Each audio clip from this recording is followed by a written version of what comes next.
Hello बच्चों, Rajasthan university के BSc second year के सेकेंड पेपर में जूलॉजी के सेकेंड पेपर में हम फिजियोलॉजी और बायोकेमिस्ट्री का अध्ययन करते हैं। इसी में हमने एंडोक्राइन टॉपिक स्टार्ट किया था, एंडोक्राइन ग्लैंड्स का, और इसी क्रम में आज हम एड्रिनल ग्लैंड का अध्ययन करेंगे। इसकी स्ट्रक्चर का अध्ययन करेंगे, संरचना का।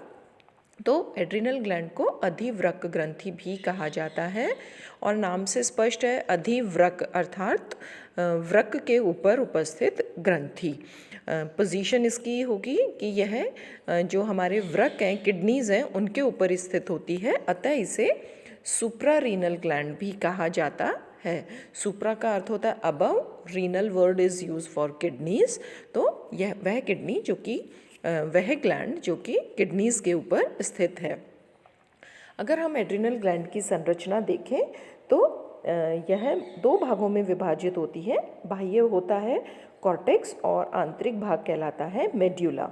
दोनों ही भागों की आंतरिक संरचना और उनसे स्रवित होने वाले हार्मोन्स भिन्न होते हैं, अर्थात इनके कार्य भिन्न होते हैं। साथ ही साथ इनका भ्रूणीय जो उद्भव होता है वह भी अलग अलग होता है, जिसका हम डिटेल में अभी अध्ययन करेंगे। तो अगर हम चित्र देखें तो इस चित्र से स्पष्ट है कि ये किडनी है और इनके ऊपर स्थित ये एड्रिनल ग्लैंड होती है। इसकी शेप जो होती है ट्रायंगुलर है, त्रिकोणाकारी है, अतः इसे ट्राइकॉन ग्लैंड भी कहा जाता है, जो कि किडनी के ऊपर हैट या कैप के समान स्थित होती है। आंतरिक संरचना जैसे भी आपको बताया दो भागों में विभाजित है।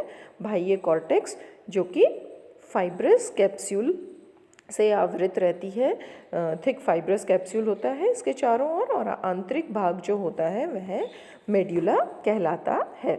अब कॉर्टेक्स और मेड्यूला की संरचना और इनके कार्य क्या क्या हैं वो इस प्रकार से हैं।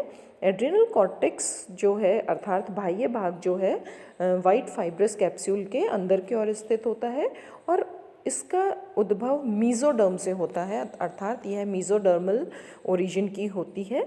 और एड्रिनल कॉर्टेक्स को पुनः 3 स्तरों में विभाजित रहती है, जिसमें कि बाह्यतम लेयर जो होती है जोना ग्लोमेरुलोसा, मध्य होती है जोना फेसिकुलेटा और आंतरिक होती है जोना रेटिकुलरिस।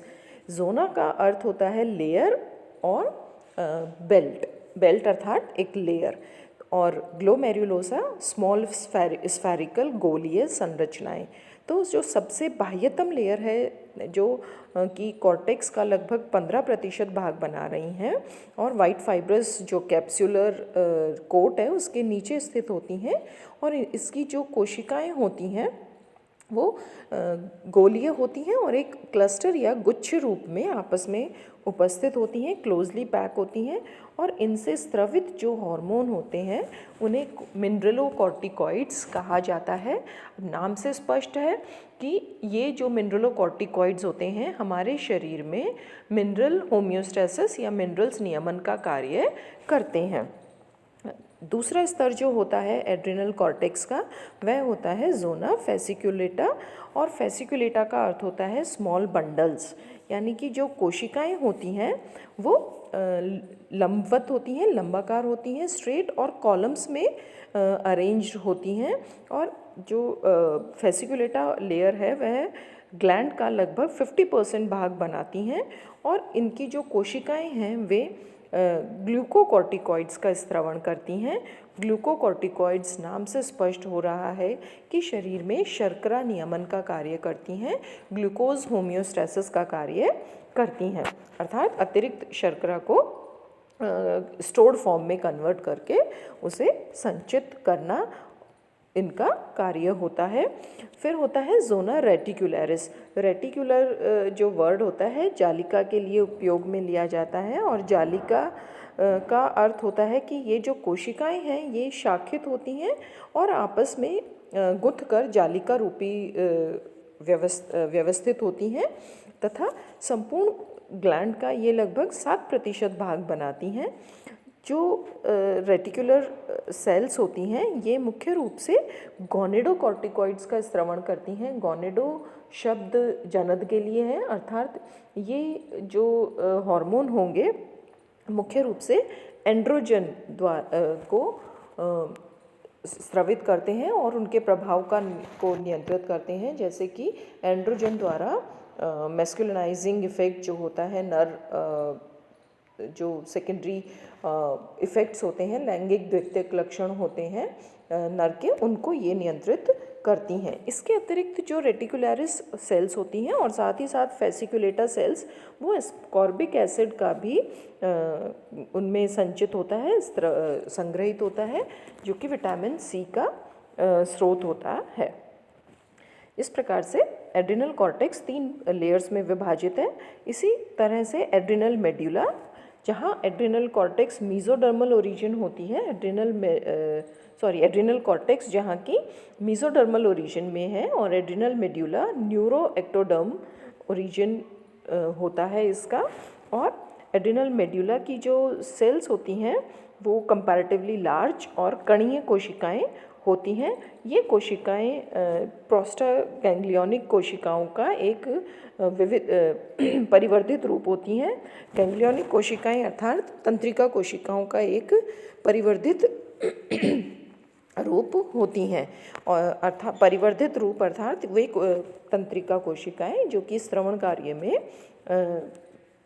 परिवर्धित हो गई हैं, मॉडिफाई हो गई हैं, तथा इन कोशिकाओं को क्रोमेफिन और फियोक्रोमोसाइट्स भी कहा जाता है। अर्थात मेड्यूलर सेल्स जो हैं वो क्रोमेफिन और फियोक्रोमोसाइट्स भी कहलाती हैं। तथा ये जो क्योंकि ये नर्वस सेल्स हैं, प्री गैंग्लियोनिक सेल्स हैं, तो इनके जो फाइबर्स होते हैं वो सिंपैथेटिक नर्वस सिस्टम से भी कनेक्टेड रहते हैं। अब ये जो कोशिकाएं होती हैं, मुख्य रूप से इनका जो कार्य होता है वह सिंपैथेटिक नर्वस सिस्टम, परिधीय तंत्रिका तंत्र जो है उनसे संबंधित होता है, या उनके कार्य को ये प्रभावित करती हैं।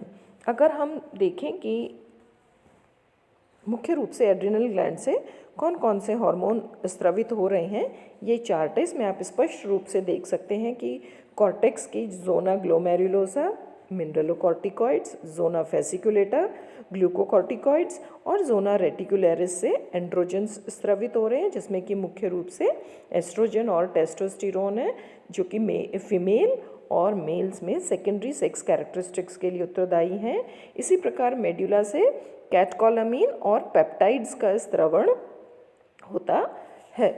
तो ये एक इंट्रोडक्टरी पार्ट था जिसमें कि हमने एड्रिनल ग्लैंड की संरचना का अध्ययन किया और उनसे कौन कौन से हार्मोन स्रावित हो रहे हैं। हार्मोन्स का डिटेल स्ट्रक्चर हम नेक्स्ट टॉपिक में करेंगे। Thank you and have a nice time.